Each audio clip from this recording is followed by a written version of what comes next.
There were 100 people counted in the first census, taken on July 24, 1701.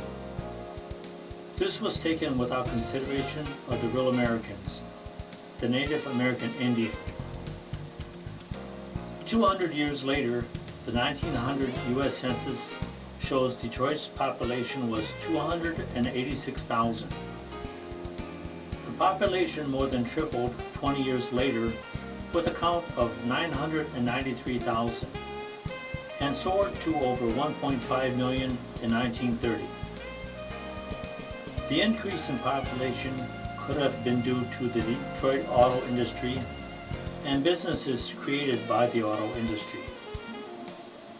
By 1950, Detroit's population grew to well over 1.8 million, with a slight increase in the mid-1950s.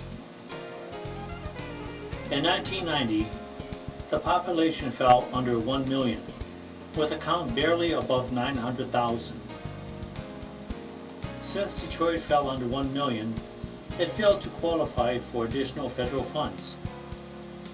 Politicians were in a dilemma. How could they raise money without digging into the pockets of their already frustrated citizens? Restoring federal funds required some thinking. What could the political machine do to restore federal funds and help continue the standard of living? Unwritten practices of the Detroit regime were to ship off the untouchables, rather than train the unfortunate and give them an opportunity to become productive. This helped avoid spending money needed to provide housing, education, health care, or jail time.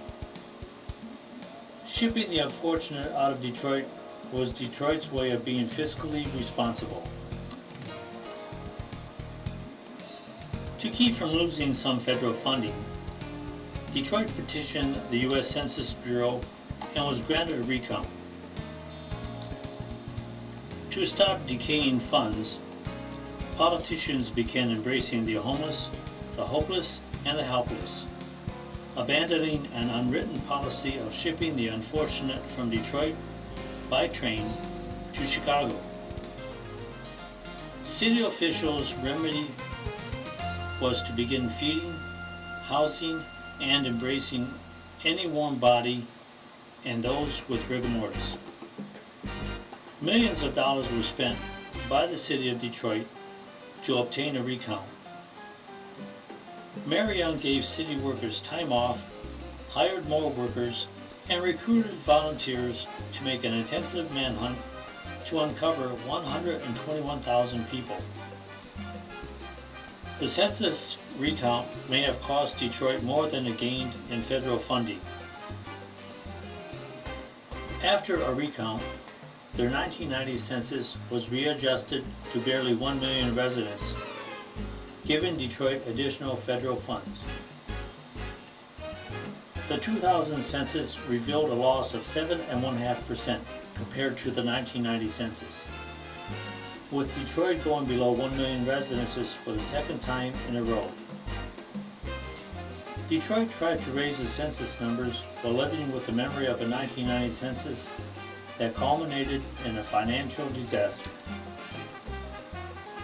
Detroit was unsuccessful in raising their population count, ending with 950,000.